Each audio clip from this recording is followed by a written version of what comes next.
जय हिंद आप सभी को। मेरा नाम है राहुल चौधरी।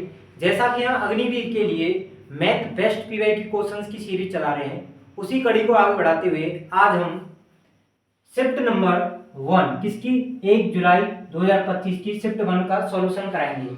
इससे पहले हमने आपको 30 जून 2025 के फर्स्ट, सेकंड और थर्ड शिफ्ट को कंप्लीट कर लिया है, जिसको आप देख सकते हैं हमारे यूट्यूब चैनल पर जाकर। ठीक है, तो इसी कड़ी में हमारे टोटली 4 दिन पेपर हुए थे, 3 शिफ्ट थी, टोटल 12 शिफ्ट है। इन सब का सॉल्यूशन कराएंगे। तो बिना किसी देरी के चलते हैं आज के पहले क्वेश्चन पर। क्वेश्चन पढ़ते हैं पहले। क्वेश्चन फर्स्ट, कुल 16 अंडों में से 12 सड़े हुए हैं, कितने प्रतिशत अंडे हैं, कितने प्रतिशत अच्छे अंडे हैं, पता लगाइए। हमें क्या करना है, हमें अच्छे अंडों का पता लगाना है। कैसे लगाएंगे, जैसे कि हमारे पास टोटल अंडे हैं 16, यानी कि 16 एग हैं, उनमें से 12 सड़ गए हैं। कितने, 12 एग खराब हो गए, सड़ गए। तो हमारे पास कितने अंडे बचेंगे, 4 एग बचेंगे। कितने, 4 एग। लेकिन ये 4 एग हमें वैल्यू में नहीं, परसेंटेज में पूछा है। परसेंटेज के लिए हम क्या करेंगे, जो भी ये वैल्यू हमें दी हुई है, जैसे कि 4 अंडे हैं, इसका परसेंट निकालना है। तो इसको हम कंप्लीट में से निकालेंगे, जितने टोटल अंडे थे उसमें से निकालेंगे। उसी में से तो पूछ रहा है कितने प्रतिशत अंडे अच्छे हैं। अच्छे अंडे कितने, 4 अच्छे अंडे। किसमें से, 16 में से 4 अच्छे अंडे बचे हैं। और परसेंटेज निकालने के लिए क्या करेंगे, 100% का मल्टीप्लाई। ठीक है, 4 से 16 को काटेंगे कितनी बार, 4 बार जाएगा। फिर 4 से इसे काटेंगे, कितनी बार जाएगा, ये 25 बार जाएगा। तो इसका आंसर कितना आएगा, 25% अंडे थे जो कि अच्छे हैं। नेक्स्ट क्वेश्चन पर चलते हैं। Next question is question number 2। Question क्या कह रहा है, प्रथम 20 प्राकृत संख्याओं का औसत ज्ञात कीजिए। क्या कह रहा है, प्रथम 20 प्राकृत संख्या। जैसे कि प्राकृत संख्या क्या होती है, नेचुरल नंबर, 1 2 3। तो प्रथम कितनी है, 20 तक। कितने तक, 20 तक। इनका क्या कर रहा है, औसत पूछ रहा है। औसत का फॉर्मूला क्या होता है, n+1 अपॉन 2n। क्या होता है, n+1 अपॉन 2n। इसमें क्या होगा, n से n कट जाएगा, हमारे पास क्या बचेगा, n+1 अपॉन 2। क्या बचेगा, n+1 अपॉन 2। हमारे पास n कितना दिया हुआ है, 20 संख्या दी हुई है। कितनी संख्या दी हुई है, 20 संख्या। तो n की जगह पर 20 लिखो, +1 अपॉन 2। ये कितना हो जाएगा, 21। और 21 में 2 का डिवाइड करेंगे तो ये हो जाएगा 10.5। कितना, 10.5। इसका औसत कितना निकल के आएगा, 10.5। ये सिर्फ योग कहता तो योग के लिए क्या फॉर्मूला लगता, n+1 अपॉन 2। अगर औसत पूछे, औसत में क्या होगा, n का डिवाइड हो जाएगा, जिससे कि n से कट जाएगी। तो इसका आंसर कितना आ रहा है, 10.5 यानी 10.5। चलते हैं नेक्स्ट क्वेश्चन पर। Next question is question number 3। Question क्या, एक वर्ग का क्षेत्रफल 144 सेंटीमीटर स्क्वायर है, तो वर्ग का परिमाप क्या है। वर्ग का परिमाप पूछ रहा है, हमें दिया। सबसे पहले देखते हैं जो हमारा वर्ग होता है, जिसे कि हम इंग्लिश में स्क्वायर कहते हैं, उसके कितने फॉर्मूले होते हैं, उन सबको देख लेते हैं एक बार। पहला होता है एरिया का, जिसे कि हम क्षेत्रफल कहते हैं। क्या कहते हैं, क्षेत्रफल। इसको यही क्लियर करके चल रहे हैं। वो क्या होता है, ये होता है आपका ए स्क्वायर। ए क्या है यहाँ पर, ए आपकी भुजा है। क्या है, भुजा। फिर आता है आपका परिमाप। क्या आता है, परिमाप। दूसरा फॉर्मूला होता है परिमाप। परिमाप का फॉर्मूला क्या होता है, 4 गुणा ए।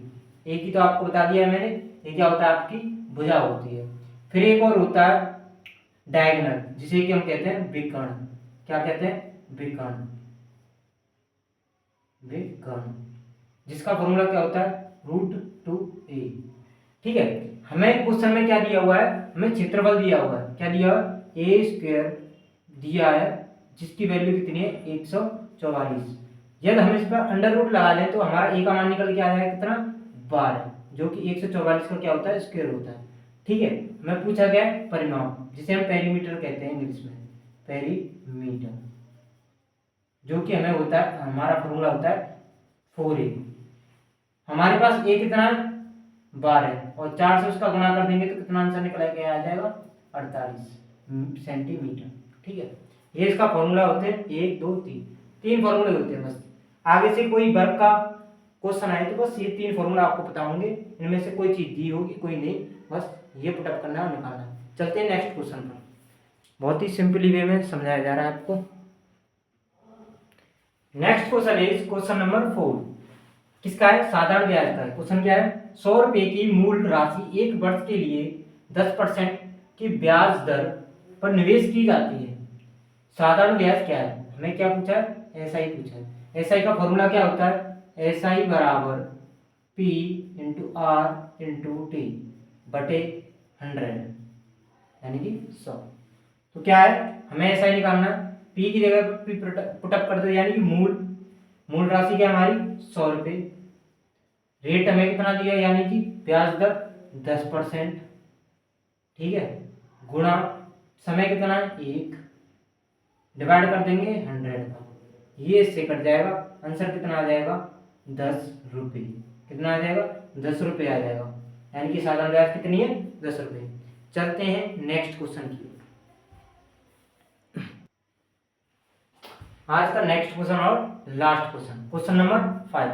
आपने देखा होगा कि आज के क्वेश्चन कुछ आपको सिंपल लग रहे हैं। सिंपल लगने का कारण ये है कि इससे पहले हमने जो आपको 3 शिफ्ट कराई है उसमें हमने आपको सारे कॉन्सेप्ट क्लियर करा दिए, इसकी वजह से आपको ये सारे क्वेश्चन सिंपल लग रहे हैं। तो चलते हैं लास्ट क्वेश्चन को सॉल्व करते हैं। सॉल्यूशन ए, इसका एक फॉर्मेट होता है, फॉर्मेट यानी कि लिखने का एक तरीका होता है। क्या होता है, ए क्वेश्चन पढ़ते हैं, ए बी और सी का औसत वजन 78 केजी है और ए और बी का औसत वजन 94 केजी है, सी का वजन क्या है। तो इसमें क्या करते हैं, जो हमें औसत दिया हुआ है औसत का पहले हम निकालेंगे योग।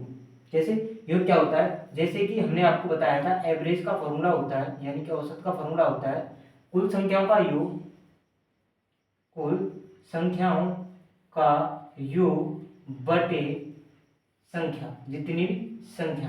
तो हमें औसत दिया हुआ है, कितना दिया हुआ है 78, ठीक है। कुल संख्याओं का योग, हमारे पास संख्या क्या क्या ए बी सी, क्या क्या ए बी और सी बटे टोटल संख्या कितनी है 3 है, ठीक है। तो ए बी सी का मान यानी कि योग कितना निकल के आएगा, जिसमें 78 में हम 3 का मल्टीप्लाई कर देंगे तो 8 से 24 की 2 हासिल 3 सत्ते 21 और 2 23, कितना निकल के आएगा 234। यही सारे स्टेप इन दोनों में भी करने, तो मैं से दिखता हूँ फॉर्मेट क्या बनेगा, ए प्लस बी प्लस सी का औसत हमें 78 दिया हुआ है और योग निकालना है, तो 3 से मल्टीप्लाई कर देंगे जो कि हमारा हो जाएगा 234। इसी प्रकार ए प्लस बी का औसत हमें दिया हुआ है 94, यदि इसमें हम 2 का मल्टीप्लाई कर देंगे। 2 का मल्टीप्लाई क्यों करेंगे, क्योंकि हमारे पास 2 संख्या है, ठीक है। 2 का मल्टीप्लाई क्यों, क्योंकि हमारे पास 2 संख्या है ए और बी, औसत इतना है, 2 का मल्टीप्लाई करेंगे तो ये हो जाएगा 188, ठीक है। अब हम क्या करेंगे, हमें ए और बी की वैल्यू दी हुई है, कितनी दी हुई है 188 और सी की पूछ रहा है। जब हम यहाँ माइनस लगा देंगे या इनका माइनस कर देंगे इनमें, तो ए और बी से ए और बी कट जाएगा, क्या बचेगा सी, इसमें से इसे काट देंगे तो इसका मान यानी वैल्यू निकल के आएगी, यानी 14 में से 8 गए तो 6 बचे और 12 में से 8 गए तो 4 बचे। तो ये इसकी एज कितनी निकल के आएगी, इसकी नहीं वजन, इसका वेट कितना निकल के आएगा 46 केजी, कितना 46 केजी, ठीक है। एक बार देख लो सॉल्यूशन को। तो इसी प्रकार हम आगे अपनी कड़ी को बढ़ाते हुए प्रैक्टिस सेट की इसकी अगली वीडियो आएगी 1 जुलाई 2025 का शिफ्ट 2, तो हमारे साथ बने रहिए और जल्द मिलते हैं अगली वीडियो में। ऐसी छोटी छोटी वीडियो लाते रहेंगे जिससे कि आपको पढ़ने में आसानी रहे, ज़्यादा बड़े कोर्स ना करने पड़े। धन्यवाद, मिलते हैं नेक्स्ट वीडियो।